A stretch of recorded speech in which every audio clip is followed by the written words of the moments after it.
Hello. My last video I showed fitting the Dave Taylor Headsteady, but I didn't notice any improvement in handling over the Norvil unit, but I did notice an increase in vibration, hence I'm going back to fitting the Norvil unit. So I'll take this opportunity to reiterate what I'm always going on about, namely that all the Isolastic units, they all affect each other. The manual doesn't show this, it just tells you how to get your 10 thou clearance or whatever you use. Right, so there's your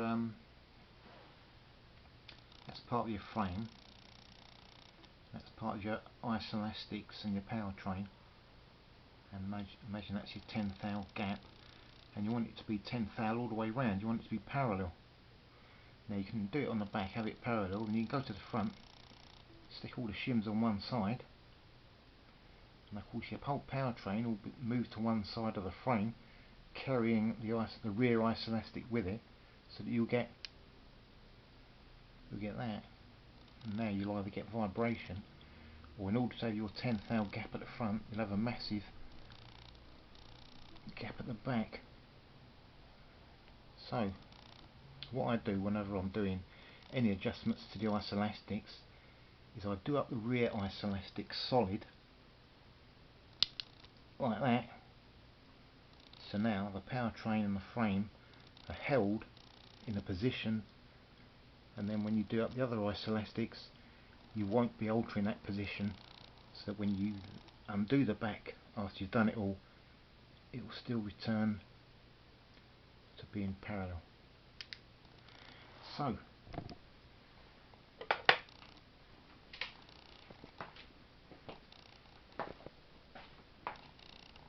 I've got a vernier on the back of this and shims elsewhere, so I've tightened that right up,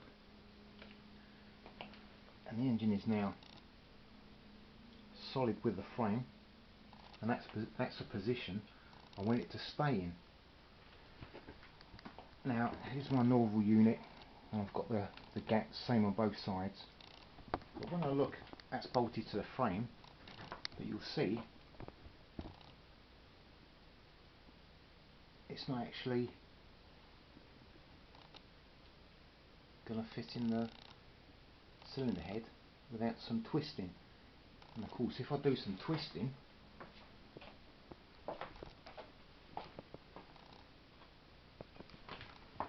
I'll be causing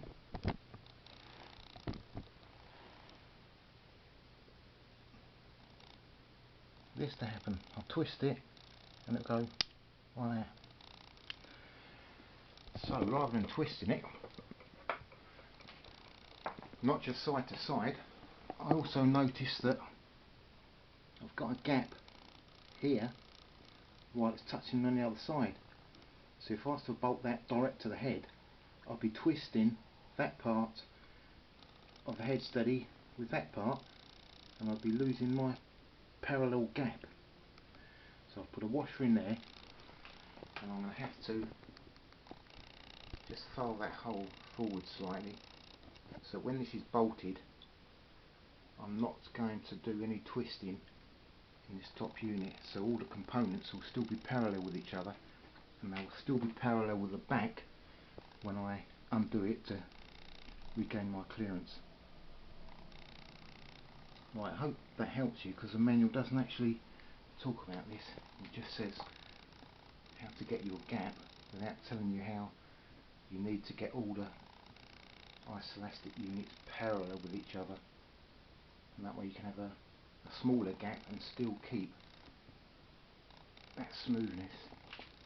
Right, hope I've been of help. Leave me any comments if you want to know more about how I achieve this. Well, thank you.